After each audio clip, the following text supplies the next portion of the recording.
다 증거자료 다 했어. 음. 근데 뭐 해주는 게 보니까 그냥 스마트워치밖에 없더라고. 음. 뭐 그렇다고 해서 이걸로 뭐 음. 사실은 상황이 생겨야지만이 이제 그냥 부르는 거니까. 그치. 그럼 그렇지. 지금, 그게 최선인 거겠지? 네, 작년 7월 17일에 있었던 인천 스토킹 살인 사건 피해자 이은총 님이 지인에게 도움을 청하면서 한 말입니다. 이 통화가 이루어지는 순간에도 가해자는 피해자의 집 앞에 있었고 한 달이 지난 7월 17일 결국 피해자는 살해됐습니다. 조지우 청장님, 그게 최선인 거겠지? 라고 하는 이 피해자의 질문에 청장으로서 어떻게 답변하시겠습니까? 글쎄요, 사망한 분에 대해서 참 가슴 아픈 일인데 경찰이 어떻게 해야 되나 이런 여러 가지 생각을 하게 만듭니다.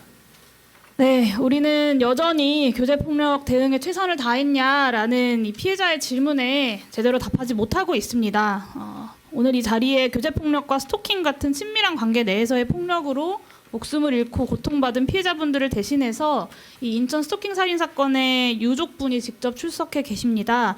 이경숙 참고인님 나와 계시죠? 네. 네, 간단히 자기소개 좀 부탁드립니다. 네, 인천 스토킹 살인 사건의 유족이자 거제 교제 살인 사건, 그리고 바리깡 사건, 다른 교제 폭력 피해자 유족분들과 범죄 피해자 연대를 함께하고 있는 이경숙입니다.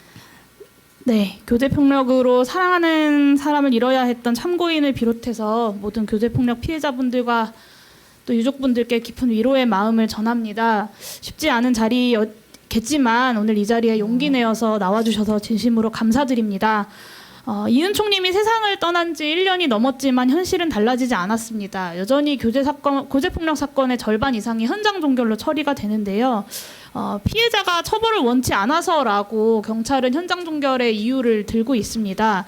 실제로 이은총 님이 경찰에 신고했을 때 좀 어떤 일을 겪었는지 말씀해 주시겠습니까?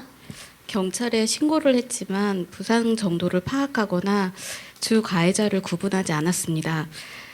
동생의 사건과 거제도에 있었던 교제 폭력 사건에서도 경찰들은 쌍방폭행이라고 하였고 오히려 경찰에선 피해자인 동생에게 경고장을 주었고 거제 교제 폭력 사건 피해자분께서는 200만 원의 벌금을 내야 했습니다. 그러나 이날 동생의 부상은 갈비뼈가 골절될 정도의 심한 부상이었고 거제 교제 폭력 사건의 피해자분은 지속적인 폭행을 당하다 결국 사망하셨습니다. 네, 이런 일들이 현장에서 벌어집니다, 청장님. 오히려 피해자들이 벌금을 내고 상호 간의 폭행이다라고 종결되고 처벌을 원하지 않는다고 현장 종결해버리는 일들 때문에 목숨을 결국엔 잃는 피해자들이 존재합니다. 앞서 함께 들었던 음성처럼 피해자는 스마트워치를 지급받은 이후에도 가해자에 대한 공포에 계속해서 시달렸던 것으로 보입니다. 피해자가 경찰의 안전조치에도 불구하고 왜 안심할 수 없었는지 혹시 참고인께서 좀 전에 들으셨던 내용이 있으실까요?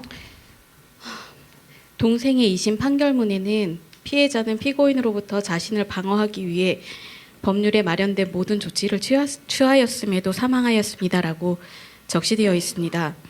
스마트워치는 가해자가 주변에 있어도 피해자의 눈에 띄지 않으면 효용이 없을 뿐더러 흉기를 들고 살인에 이르기까지 1분이 채 걸리지도 않는데 스마트워치를 누른다고 한들 피해자가 살 수 있었겠는지가 의문입니다. 이미 범죄에 노출되어 올바른 판단을 할 수 없는 피해자들에게 신고를 스토킹으로 하지 않았다, 스마트워치는 스스로 반납하였다 등의 책임을 전가하는 것이 경찰에서 할 수 있는 최선인지 묻고 싶습니다. 가해자가 추가 범행을 계획하고 있음에도 경찰이 가해자에 대해 강력한 경고나 감시를 하지 않아 이를 파악하지 못했고 스토킹 피해자를 고소했지만 피해자가 국가의 어떠한 보호도 받지 못하는 상황 속에서 보복에 대한 공포로 고소를 취할 수밖에 없는 것이 현실입니다. 네. 처벌을 원치 않는다고 현장 종결을 하는데 정작 피해자들은 보복이 두려워서 고소를 취할 수밖에 없는 현실에 노출되어 있습니다. 인천 스토킹 살인 사건의 경우 참고인을 비롯한 유족분들이 슬픔을 추스를 겨를도 없이 증거 수집에 직접 나서야 했다고 들었습니다. 이것과 관련돼서 좀 더 자세히 이 자리에서 말씀해 주실 수 있을까요? 제가 증거 수집을 다시 하게 된 계기는 검찰에서 받은 공소장에서부터였습니다. 교제 폭력의 특수성을 고려하지 않은 수사로 인해 보복 살인임에도 불구하고 경찰에서 제시한 불충분한 증거로는 보복 살인이 인정되지 않았습니다. 결국 가해자의 혐의가 실제 행위에 비해 경미하게 적힌 것을 확인하였습니다. 공소장을 받은 시점에는 경찰의 수사권이 없어져 더 이상 수사를 할 수 없다는 것을 알았습니다. 혐의들을 입증하기 위해 가족인 제가 직접 나설 수밖에 없는 상황이었고 결국 수집한 증거들로 보복살인으로 공소장을 변경하였습니다.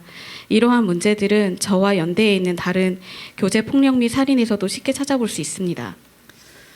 네, 이렇게 직접 피해자들과 유족들이 증거를 수집해서 재판에 제출해야만 제대로 공소장이 작성되는 현실에 대해서도 증언해 주셨습니다. 용기 내서 어려운 이야기 꺼내주셔서 정말 감사드립니다. 청장님께 다시 여쭙겠습니다. 인천 스토킹 살인 사건 이후 1년 3개월이 흘렀습니다. 경찰이 충분히 달라져야 했고 달라질 수 있었던 시간이었다고 생각합니다. 청장님 1년 3개월 동안 경찰이 변화했다고 생각하십니까? 계속 변화하려고 노력은 하고 있습니다. 네, 노력은 하고 있지만 사실 많이 부족하다는 것을 인정하시나요? 아직까지 가야 할 길은 분명히 있는 것 같습니다. 네, 올해 상반기 언론에 보도된 교제살인 사건 8건 중에 7건이 관련해서 신고가 이루어지지 않았었습니다. 사생활 간섭이나 성관계 종용 같은 교제살인이 발생하기 이전에 어떤 전조 증상들이 충분히 있었음에도 불구하고 피해자들은 경찰의 도움을 요청하지 않았던 겁니다. 왜 그랬을까요? 그것은 그 교제 폭력이나 관계성 범죄가 가지는 어떤 그런 특수성도 분명히 있다고 봅니다. 경찰의 미온적인 대응으로 인해서 신고해도 소용이 없다. 경찰로부터 충분히 내가 보호받을 수 없다라는 절망감을 학습했기 때문입니다. 이 스토킹 처벌법 개정 이후에도 스토킹 범죄의 현장 종결률이 높고 신설된 잠정 조치 사용률이 낮다라는 보도들 보셨죠, 청장님? 예. 네, 교제폭력 입법도 반드시 이루어져야 하지만 사실 법이 바뀌어도 수사 현장이 변하지 않으면 아무 소용이 없습니다. 그러니까 법이 없고 피해자가 원치 않는다라는 말 뒤로 숨을 게 아니라 교제폭력에 대해서 경찰이 적극적으로 조치하고 적극적으로 개입하고 적극적으로 수사에 나서야 합니다. 그러니까 교제폭력을 처음 신고했을 때 제대로 대처하는 모습을 피해자뿐만 아니라 가해자에게도 보여줘야 하는 거고요. 교제폭력 이후에 신고자를 찾아가서 추가적인 피해는 없는지 확인하는 방문 모니터링이 사건 초기부터 좀 빠르게 이루어져야 한다고 생각합니다. 그런 조치 좀 취해 주시겠습니까? 예, 교제폭력의 경우에는 사실은 의원님께서도 지적하신 바와 같이 구체적으로 그 교제폭력과 이기 때문에 조치를 해야 되는 법률적인 근거는 없습니다. 그래서 경찰은 스토킹이라든지 가정폭력 처벌법으로 의율 해서 적절한 조치를 취하고 있고 그리고 또 아동학대 가정폭력 등과 함께 현장 종결된 경우에도 경찰서 여성청소년과에서 전수 사후 모니터링을 하도록 지침을 지금 강화하고 있습니다. 네. 마무리하겠습니다. 네, 충분하고 네. 적절한 조치가 이루어지지 않고 있다고 말씀드리는 거고요. 피해자에게 전화해서 안부 묻는 걸로는 교제폭력을 막을 수 없고 그것에서 이어지는 살인사건도 막을 수가 없습니다. 청장님. 그러니까 경찰이 지켜보고 있다. 허튼 짓 하지 말아라. 분명하게 가해자에게 시그널을 주는 것이 필요합니다. 그래야 이 범죄가 살인사건 같은 아주 강력범죄로까지 이어지지 않을 수 있는 거고요. 저는 그럴 수 있도록 청장님이 직접 현장에 수사 지침을 내려주셔야 한다라는 말씀을 드리는 겁니다. 그러니까 지속적인 모니터링 그리고 법적인 제재수단 도입으로 국가가 이 범죄에 대해서 끝까지 처벌할 것이다라는 명확한 신호를 줘야 하고요. 경찰 차원에서 적극적인 네, 정리하시죠. 정보와 모니터링 시스템을 도입해 주시기를, 그래서 잘못된 수사 관행이 반드시 변화할 수 있도록 조치해 주시기를 요청드립니다. 이상입니다. 네, 영예인 의원님 수고하셨습니다.